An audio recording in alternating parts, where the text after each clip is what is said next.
কিছু বলো এক্সপিরিয়েন্সটা ফিল নিয়ে আবার আপনাদের পাশে আপনার পূজা একটা গ্রেট একটা সাইক্লিং করার আমাদের প্ল্যান আছে, ভালো একটা লোকেশন, ভালো অ্যাডভেঞ্চার একটা করা আছে।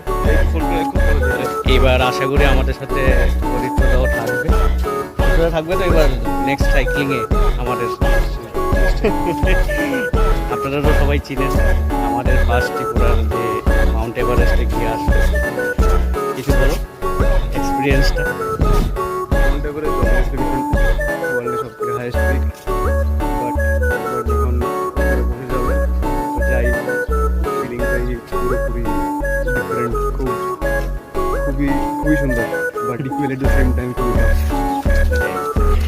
টাফ তো হবেই, কিন্তু টাফটাকে যখন আমরা সাকসেস করতে পারি ওটাকে আমাদের সবার সামনে নিজেকে রাখতে পারবো। একদম একদম ওটা নিয়ে আমরা আমাদের যে এসিপি আছে, টিসি আছে,